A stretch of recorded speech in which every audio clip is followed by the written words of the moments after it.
그렇게 밖에 나가서 담배를 피우고 들어오면 순간적으로 일에 집중도 더 잘 되는 것 같은데 사실은 네, 안녕하세요. 정신과 의사들의 솔직하고 은밀하고 자상한 정신건강과 마음 이야기 내부자들입니다. 저희들이 저번에 유튜브 채널에 업로드한 술과 정신건강 간의 관계에 대한 영상을 SBS에서 봤는지 이번 추석 때 SBS에서 추석 특집 프로그램을 마련을 했더라고요. 술이 더 해로운지 담배가 더 해로운지에 대해서 이제 신동엽 씨 그리고 제가 굉장히 좋아하는 그것이 알고 싶다의 진행자 김상중 씨가 나와서 토론을 하는 프로그램이 있었습니다. 저는 굉장히 흥미롭게 봤는데 두 분 혹시 보셨나요? 저도 그 티저 영상을 보고 나서 굉장히 관심이 끌려서 보게 됐는데 나중에 찾아보니까 시청률이 5%가 넘었어요. 요즘에는 굉장히 높은 수치죠. 그렇죠. 와, 되게 재밌었구나. 나만 재밌었던 게 아니구나 이런 생각을 하게 됐었습니다. 네, 참 그 방송을 보면서 근데 느낀 게 이 술의 해로운 점에 대해서는 이 술이 얼마나 뇌에 미치는 영향이 많은지 그런 얘기를 하는데 담배는 좀 그런 부분이 좀 부족하더라고요. 네. 근데 어쨌든 정신적인 측면에 영향을 주는 건 이제 술이 좀 압도적으로 높은 건 사실이긴 한데 담배도 정말 의존성이 높고요. 정신건강에 미치는 영향이 많죠. 그래서 오늘 영상에서는 이 담배가 정신건강에 어떤 영향을 주는지 좀 더 자세히 얘기를 해보려고 하는데요. 오늘은 그래서 특별히 템페기어 흡연역을 가지고 계신 윤희우 선생님을 모시고 이야기를 나눠보도록 그렇죠. 하겠습니다. 흡연 전문가 윤희우 씨. 그런데 그 템페기어라는 거 뭔가요?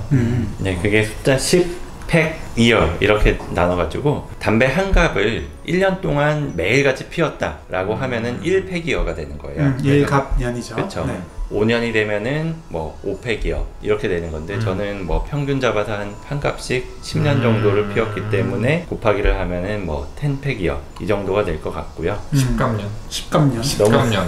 좀 너무 멍함이 이상하잖아요. 아니 있는 그대로 얘기하는 네. 거예요. 윤희우 20갑년. 네. 아무튼 제가 그 알코올 영상에서는 알코올 전문병원에서 치료를 했었던 치료진으로서 전문가로 나왔었는데 이 담배 영상에서는 제가 직접 의존을 경험을 했었고 거기에서 빠져나온 경험을 했으니까 제 생각엔 이제 완전히 빠져나온 과거형이 된 것 같은데 그 경험을 조금 더 실어서 이야기를 해보면 좋을 것 같아서 등장했습니다. 그냥 너 그냥 쉬고 있는 걸걸요? 그래도 오래 쉬고 있어요. 아 그래요? 영원히 쉴 것 같아요. 언젠가 20갑년이 되지 않겠어요? 네. 죄송합니다. 네. 아직도 상상을 할 때가 있어요. 꿈에도 나오고. 그러니까요. 네. 그게 참 어렵다고 하는데 대단하시네요. 네, 그러면 우리 흡연 전문가 윤희우 씨에게 담배가 과연 정신건강에 어떤 영향을 미치는지부터 이야기를 좀 들어보면 좋을 것 같습니다. 일단 이 담배는 굉장히 의존성이 높은 물질입니다. 이 담배가 왜 의존성이 생기느냐에 대해서 정신분석학적으로는 프로이트 선생님이 주장을 하셨어요. 이게 구강기 고착이라는 것 때문이라고. 이 구강기 고착이라는 건 유아의 발달 단계 중에 가장 앞단계인 1세 이전의 시기를 보면은 아기들이 그냥 손에 잡히는 건 다 입으로 가져가서 물고 빨고 먹고 이런 시기가 있거든요.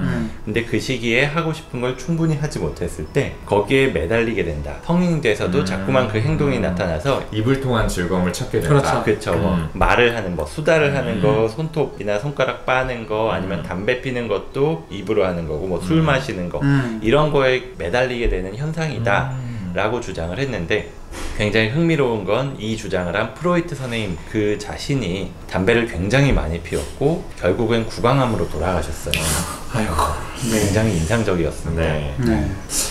현재는 이 담배 의존성을 생물학적으로 설명합니다. 술, 담배 이러한 의존성이 높은 물질들은 몸에 흡수가 된 뒤에 뇌로 가요. 그래서 거기에서 이제 서로 다른 여러 가지 신경 세포들을 자극하고 결과적으로 뇌에 있는 도파민 보상 회로를 돌리게 되는데요.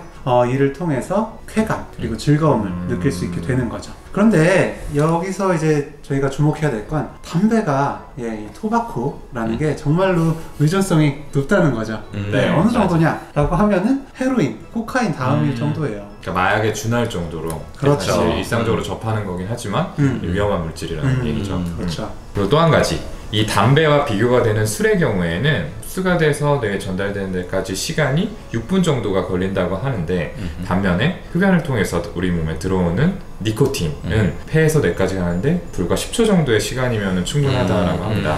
그래서 훨씬 더 빨리 자극이 들어오기 때문에 그만큼 이 의존성이 생기기가 쉬운 거고요. 반면에 그만큼 빨리 빠져나가기 때문에 금단 증상, 갈망감 이런 것들이 생기기도 쉽다라고 알려져 있습니다. 네. 이 부분에 대해서 뭐 술, 담배 모두 다 좋아하셨던 윤희호 선생님의 의견이 궁금한데요. 실제로 그런가요? 실제로 이 금단 증상은 굉장히 심해요. 이 니코틴 금단의 대표적인 증상으로는 짜증, 불면, 초조, 두통 이런 것들이 생기는데요. 의학적으로는 한 4시간이 지나면은 이런 증상들이 나타나기 시작한다라고 하는데 사실 경험상으로는 4시간이 아니라 한 30분만 지나도 안 피운 지 4시간. 네. 근데 실제로는 안 피운 지 끊지. 30분. 네.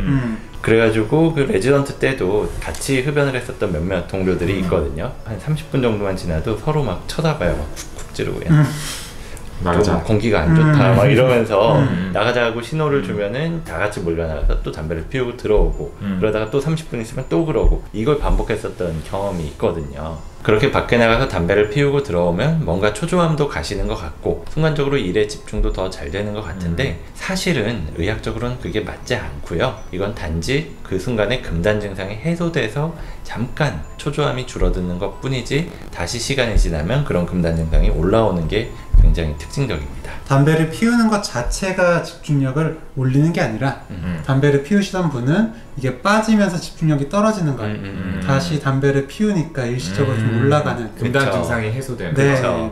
그런 거군요. 그리고 또 한 가지 물질 의존이라는 카테고리에서 봤을 때 담배는 게이트웨이 드럭이라는 표현을 합니다. 이 게이트웨이 드럭이라는 건 여러 가지 의존성 있는 물질들 있잖아요. 술, 담배 그리고 여러 가지 마약들까지 그것 중에서 가장 먼저 접하게 되는 게 뭐냐 이런 거를 조사해 보면은 사실 압도적으로 술이 가장 많아요. 한 50% 이상이 술인데 그 다음 한 10에서 20% 정도를 차지하는 게 이 담배고요. 그리고 또 한 가지 옛날에는 이제 연초밖에 없었는데 요즘에는 전자담배가 많이 등장을 했거든요. 근데 이 전자담배를 피우는 모습이 굉장히 팬시해 보이고 그러다 보니까 힙하죠. 네, 그거를 어린 청소년들이 그걸 보면서 따라하는 게 굉장히 늘어났다 그래요. 그래서 맞아요. 청소년의 전자담배 흡연율이 굉장히 급속하게 그런 높아지고 문제가 또 있다고 있군요. 하는데 다시 다시 한번 이 담배가 게이트웨이 드럭으로서 큰 영향을 줄 거다 이런 이야기들이 있습니다. 그러니까 방금 말씀은 담배가 그 자체로도 의존성이 높은 위험한 물질이지만 또 더 위험한 물질의 중독으로 이어질 수 있기 때문에 네. 거기에 대해서 관심을 가져야 된다는 이야기신 것 같아요. 그러면 다음으로 이 물질 의존적인 측면 외에 또 정신건강에 어떤 영향을 주는지에 대해서 이야기를 해보죠. 미국이나 캐나다 또 영국 같은 곳에서의 연구 결과를 보면은 이 정신질환을 앓고 있는 사람들이 그렇지 않은 사람들에 비해서 흡연율이 높다라는 사실이 알려져 있습니다.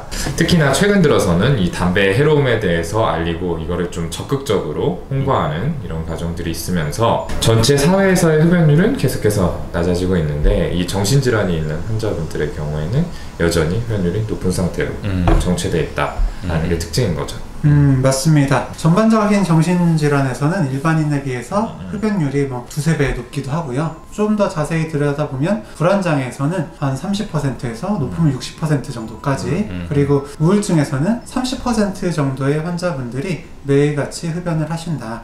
이런 연구 결과도 있어요. 근데 이게 인과관계가 좀 어떻게 되는 거죠? 사실 아직까지 정확히 인과관계가 밝혀진 거는 없기는 해요. 그런데 아까도 이야기한 것처럼 담배를 피우면 순간적으로 불안이나 초조 이런 게 가라앉는다라는 느낌을 받기 때문에 어쩌면 불안장애나 이런 데서 스스로 이걸 약 대신에 하는 게 아니냐 이런 이론도 있었는데 셀프 메디케이션이라고 하죠. 그쵸. 술에 대해서도 아마 비슷한 의견이 있는 것 같은데 근데 아까 말씀드린 바와 같이 사실은 그게 정말로 그런 불안 증상을 가라앉히는 게 아니라 오히려 그냥 담배를 피우지 않는 경우에는 그런 일이 없는데 흡연을 계속 하시는 분들은 금단 증상 때문에 자꾸만 불안하고 초조한 느낌이 드는 거고 오히려 이런 것들은 불안장애 아니면 공황장애 이런 거에 악영향을 줄 수 있다라고 볼 수 있을 것 같습니다. 그렇군요. 갑자기 떠오른 질문인데 그 진료실에서 이제 그 담배 관련 얘기를 종종 하잖아요. 네, 오셔가지고 이제 요즘에 담배를 좀 끊으려고 한다 라고 하면 좀 어떻게 말씀하시는 편이세요? 저 같은 경우에는 사실 그 분의 병세를 우선은 보는 것 같아요. 병 자체가 우울증이면 우울증, 불안장애면 불안장애 자체가 굉장히 심하고 그게 조절이 되지 않고 있는 상황이라면 그것도 힘든데 이 담배를 끊는 과정 굉장히 힘들거든요. 그것까지 같이 하려면 너무 어렵다. 그거는 병이 충분히 낫고 나서 하자. 이렇게 보통 말씀드리는 것 같아요. 사실 저 같은 경우에는 본인이 끊겠다고 하는 경우보다는 부모님이 오셔서 네, 우리의 담배 좀 못 피게 해주세요. 담배 끊으라고 좀 얘기 좀 해주세요. 이렇게 말씀을 하시는 경우가 훨씬 많아요. 근데 이제 그렇게 말씀을 하셔도 저랑 같이 치료를 하고 있는 친구들한테 담배 끊어 뭐 이렇게 얘기하지는 않고요. 사실은 이제 소아청소년의 경우에는 어떤 셀프 메디케이션으로의 흡연의 의미가 좀 더 있는 편이라서 그냥 이 친구가 담배를 이렇게 피울 수밖에 없을 정도로 심리적으로 힘든 부분이 있지는 않을까, 이 부분에 먼저 포커스를 좀 맞추게 되는 것 같습니다. 성인들도 그렇지만 또 얘기 들어보면 청소년들은 저희 담배 피는 사람들끼리 그 또 유대감 그 있지 않습니까? 네. 그렇죠. 하러 가서 소속감을 위해서 네. 피게 되는 경우도 있고요. 그래서 더더욱 이제 딱 끊어라 라고 말씀드리기는 어려운 것 같고, 저도 뭐 두 분 선생님하고 비슷하게 술은 보통 좀 줄이거나 끊으시라고 많이 말씀을 드리는데 담배에 대해서는 좀 허용적인 편입니다. 근데 아까 윤희 선생님 말씀하시는 거를 들어보니까 이게 결국에는 뭔가 좀 불안이나 답답함을 해소시켜 줄 수 있기 때문에 핀다 라고 얘기하시는 분들이 있고, 거기에 대해서 저희가 인정을 해가지고 그냥 끊지 말고 괜찮다 이렇게 얘기를 하는 거잖아요. 그 부분은 말씀을 드려야 될 것 같아요. 그러니까 이 담배가 그런 부분을 가라앉혀 준다고 느껴지는 게, 실제로는 이가 이미 담배에 어느 정도 의존성이 생겨 있고 금단 증상이 줄어드는 과정에서 그런 느낌을 받는 것 뿐이지 실제로 이 담배가 불안 자체를 눌러주지는 못한다. 그러니까 피면 필수록 계속해서 이런 것들이 지속될 뿐이다 라는 것들은 한번 얘기를 해주는 게 좋지 않을까라는 생각이 듭니다. 맞습니다. 그래서 저는 이미 담배를 오랫동안 피워 오셨고 의존이 되신 분한테는 끊는 거에 대해서 그다지 강조를 하지 않는데, 아직 안 피고 있고 한 번도 핀 적이 없는데 이걸 하면은 좀 불안한 게 가라앉는데요, 뭐 이런 이야기를 하시면서 피워도 되나요? 라고 물어보시면 그때는 웬만하면 피지 말라고 말씀드립니다. 그것도 좋은 방법이네요. 네. 선생님 요 내용 보시면 정신과 의사는 좀 다른 과 의사랑 좀 다르구나. 네. 이런 생각 좀 드시지 않을까 생각도 드네요. 그리고 그 정신건강 뭐 이라고 또 할 수도 있을 것 같은데, 담배가 그 체중이랑 또 관련이 있지 않나요? 실제로 이 담배를 끊고 나면 한 달 정도 안에 평균적으로 2에서 3kg 정도 체중 증가가 있다고 그러거든요. 그런 통계 자료가 있는데 그걸 생각해 보면은 이거 오히려 건강에 안 좋은 거 아니냐 라고 이야기를 하지만, 그 체중 증가를 제외한 나머지 거의 모든 영역에서는 사실은 몸이 좋아지는 것도 있고, 그렇기 때문에 담배를 끊는 게 신체적으로도 좋다라고 이야기를 하고요. 그 체중이 늘어나는 이유가 몇 가지가 있는데, 하나는 밥을 먹고 나서 흡연자들은 바로 담배를 피우러 가요. 식구땡. 그쵸. 네. 그 용어를 어떻게 아시죠? 알죠. 네. 안 피워도 알 수 있죠. 네, 아무튼 그걸 끊고 나면은 계속 뭔가 먹어야 될 것 같아요. 구강기 고착이라는 이야기를 드렸는데 뭔가 입이 심심하거든요. 괜히 습관적으로 입에 뭔가를 넣으려고 해서 뭐 아이스크림을 먹는다든지 달달한 커피 같은 걸 마신다든지 이런 행동을 하기도 하고, 실제로 그 니코틴 자체가 아까 도파민 보상회로를 자극시킨다라고 했는데, 그것만으로도 뭔가 충분히 충족감을 주기 때문에 식욕 자체도 좀 떨어뜨리는 효과도 있다고 합니다. 그런데 문제는 한 1개월 내지 2개월 뭐 요 정도 짧은 기간 동안은 체중이 늘어나는데, 그 다음 장기간 뭐 1년 이상 기간으로 보면 그 늘어났던 체중은 다시 줄어든다고 그래요. 그러니까 담배를 끊으면 살이 찔 것 같다 이런 걱정이 되더라도 굳이 너무 걱정할 필요는 없다라는 일시적이라는 거죠. 오늘은 담배가 정신건강에 어떠한 영향을 미치는지라는 주제를 가지고 이야기를 나눠봤습니다. 오늘 저희가 말씀드린 내용 외에도 흡연을 경험하셨던 분이라면 나는 이런 영향 받았는데 왜 이 사람들이 이건 얘기 안 하지? 싶은 부분이 있으실 수도 있을 것 같아요. 그런 것들이 있다면 또 영상에 댓글로 남겨주시고요. 저희가 다음 영상에는 우리 금연 유경험자인 윤희경 선생님으로부터 그렇다면 이렇게 정신건강에 영향을 주는 담배를 어떻게 하면 좀 효과적으로 끊을 수 있는지에 대한 이야기도 들어보도록 하겠습니다. 감사합니다. 감사합니다. 오늘 영상 조금이라도 재밌고 유익하셨다면 구독, 좋아요, 댓글 쓰기, 알림 설정까지 꼭 부탁드립니다. 감사합니다. 감사합니다.